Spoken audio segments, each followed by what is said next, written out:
part of the KGB training is in I mean, people say that that still right hand is a KGB thing. A lot of the sort of ex-KGB people who then went into politics have the same kind of thing. None of them quite as exaggerated as him, but also And during what's the negotiation. explanation for it? Well, I was going to say also the during negotiations, there's a thing they do of tapping their right foot, and I think it's to do with I think it's to do with I think the right foot thing is to do with you drain all your tension through one motion in your body. So in a negotiation, it's invisible what's actually going on inside, but all of the sort of incredible nervous energy that you are feeding into the floor, basically, and feeding through those muscles of the foot. Now, attempting to divine the motivations and penetrate the mindset of the enigmatic Vladimir Putin has proved an almost impossible task, but not for my next guest, who somehow managed to worm his way inside the Russian president's head and won an Olivier Award for his efforts in doing so. In the West End production of Patriots, why did I Patriots? He transforms into the dictatorial monster in a play that charts Russia's slide into oligarchy, authoritarianism, and corruption. And he's perhaps no stranger to the Machiavellian, having played the evil priest in the BBC's showstopper, His Dark Materials. Will Keane, welcome to the programme. Delighted to have you on. Thank you very much. Nice to be here. I went to see the play last night and really, really enjoyed it. I'm surprised to see you looking so fresh-faced on my Zoom link, because it's quite an arduous 2.5 hours, isn't it? I mean, for all concerned, but in a way, particularly for you, because you have to enact this transformation in a way from a shadowy grey man into the sort of monster of popular knowledge. Well, that is the great fun of it, that it's a very, very long journey from, like you say, this sort of low status, creepy sort of clerical figure turning into the sort of ruthless autocrat. But yeah, no, it's a wonderful arc for the character to play. Do you think he ever was the low-key clerical figure of popular mythology? Well, I think I spent quite a lot of time looking at sort of, documentaries and what have you. And the sort of early images of him are very sort of fascinatingly low key, him sort of wandering into rooms of sort of 40 campaign chiefs running his presidential campaign, sort of touching his forelock and saying, "Thank you very much." And, it's a very curious thing to watch, and I think that he did slip under the radar in that way, but yeah, and he is, as a person, as far as I can make out, it seems he's very performative, so there is something in his transformation which is about assuming a mask in a way. You mentioned there, watching documentaries and so on. Obviously, the world is trying to understand Putin's mindset and has been since he invaded Ukraine, if not before. How did you go about getting inside his head, and what proved the greatest sort of illuminations for you? Well, I did read a lot of books, and, like I say, watch a lot of documentaries. There was a particular book that was very useful, which is called First Person, which was useful to me because it's the book that he sort of authorized as his biography when on his first presidential campaign. It's three or four Russian interviewers who he allowed to interview him and his wife and his secretary, and sort of various other voices come into it. And of course, one can read it sort of taking with a pinch of salt some of the facts, but as an actor, it's incredibly useful as a resource, seeing what his experience of his life was. And what he likes to be thought of as. Exactly.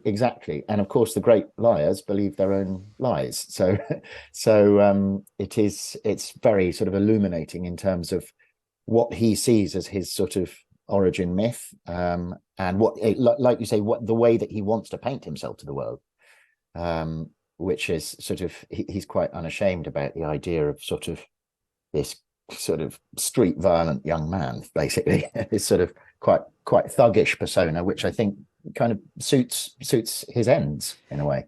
Do you think he's had to work quite hard at that street thuggish persona, going back to our original, conversation about the sort of clerical figure, but also um, in terms of how you physically transform in the play, which I presume echoes a similar physical transformation that he went through? Well, of course, when you're doing a play, you're doing a play. So there, to an extent, you're creating a sort of impressionist portrait. I mean, you're sort of, there are ways in which you exaggerate certain things, and there are ways in which, it's only my version of Peter Morgan's version of Putin. It's not, so bearing that in mind, So 50 degrees of separation, yeah, 6 exactly. degrees of separation, should I say? In this case, 3. So I found it very useful. I mean, yes, I did a lot of studying of his body language and that kind of thing. I found very useful the simple fact of holding one hand, the idea of stillness, basically, particularly in the idea of that kind of dead hand, that dead right hand that he has hanging by his side that everybody talks about. That it's very curious what that does to your body if you do start kind of repressing an inner movement, that it creates a kind of inner turmoil. And your body starts behaving physiologically in all sorts of ways that actually surprise you.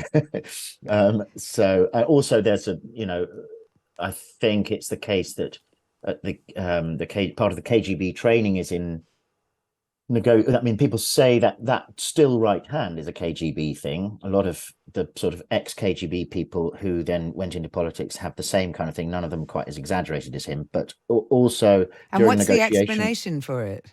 Well, I was going to say also the during negotiations, there's a thing they do of tapping their right foot, and I think it's to do with I think it's to do with I think the right foot thing is to do with you drain all your tension through one motion in your body. So in a negotiation, it's invisible what's actually going on inside, but all of the sort of incredible nervous energy that you are feeding into the floor, basically, and feeding through those muscles of the foot. And is it true that the right hand thing is about being a gunslinger? I think it feels like more than a coincidence, doesn't it? I don't think anybody knows quite why it is, but like I say, it's curious what the instruction to the body to be still does to the sort of the inner landscape, that it does sort of create an inner storm, really, in a way. So I found that very interesting. Last week, I spoke to the actor Sacha Dhawan about finding redeeming qualities in the villains he plays. I wondered if you found any in Putin, how you connect with him on an emotional level, I suppose.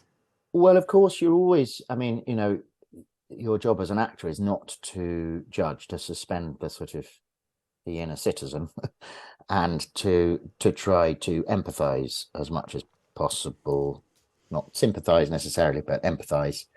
And I think that I found for him not anything necessarily redeeming, because I try not to think of it morally, but I did find the idea of loyalty and betrayal, those kind of mafia ideas, really, but that feeling of his people, and when his people turn against him, that is the sort of center of the human experience, I suppose, in a way. And that, in terms of the play and Berezovsky's, his feeling of Berezovsky's betrayal, is the sort of the motivation, the central.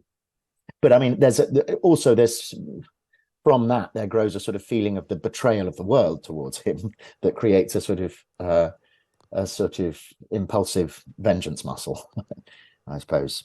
Yeah, and the slight sense of a kind of cornered fox or something, Absolutely. There's a story that he tells in first person, in fact, when he was a child growing up in a tenement in St. Petersburg, and they used to he used to try and kill the rats in the building, and there's a moment when he's got a rat cornered, and the rat turns on him, And there was something very, very useful about that image to me of the impact of that image on the young child Putin. I mean, that's in a way, I suppose, in answer to your question about humanizing, that I always find there's a moment when you start to imagine the child of the character, and as soon as you can imagine the child in some way, that somehow allows you to soften towards the character. That's so interesting. Yeah, I think that's very true, and no one's ever described it thus before.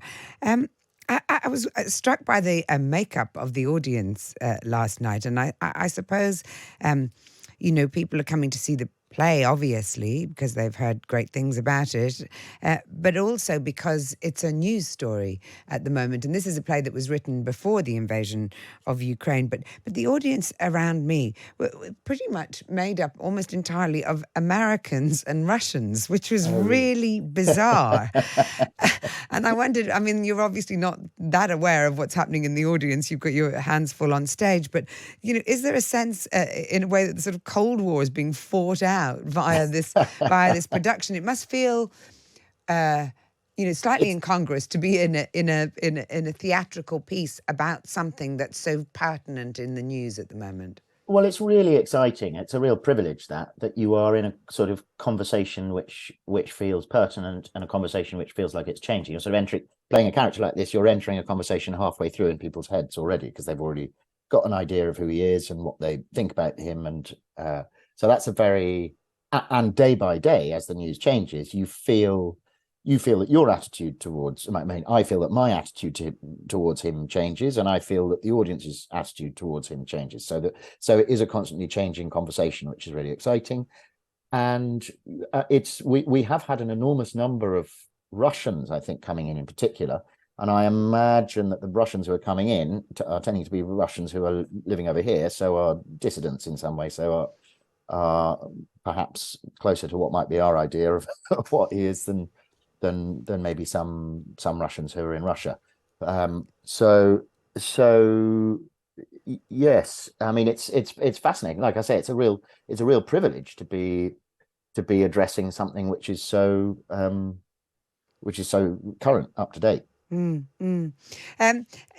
have excelled in sinister roles throughout your career, though I have to say your CV makes an exhausting read. I can only wonder at how tiring it must have been to play all those parts. But is it a difficult sort of balancing act in terms of making sure that you don't, that's the sort of role that we'll go to Will for? Do you have to consciously, if you've played a string of villains, for example, do you have to consciously go, okay, I want someone who's got punchlines next? Yeah, of course. Yes, of course one wants to. Of course one starts getting offered the same things sort of repeatedly, and of course you want to keep sort of reinventing and reminding people that you're not just that. I think actually it's something which isn't talked about, but if you're bald, quite often you get seen as a baddie.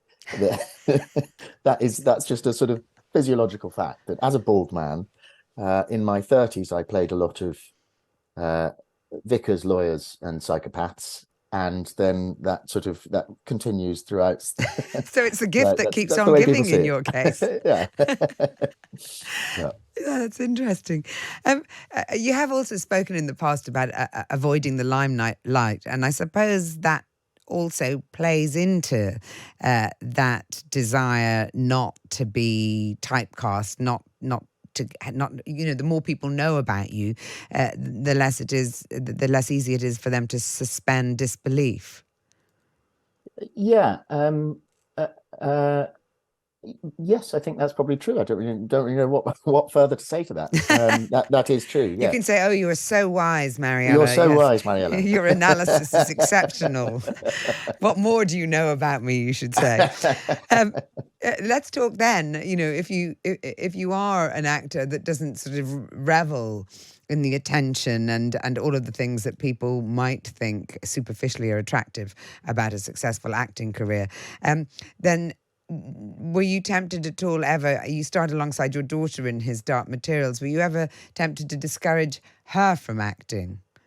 I was never tempted to discourage her from acting, because I think that it's a wonderful thing, and it's a thing that she is clearly brilliant at. And I think it's a wonderful thing for a child to do, to learn about making a thing in a group, which is what acting is about. It's about people coming together and making something together, and the thing being more important than any particular individual in that group, which is a lovely thing to do with your life, and a lovely lesson to learn about sort of, about generosity and sharing, whatever.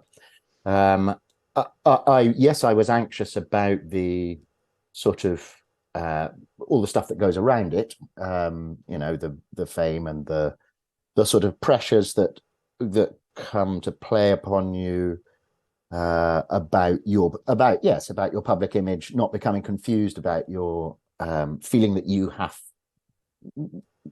to be the same as your public image. So you have to be what people are trying to sort of press onto you.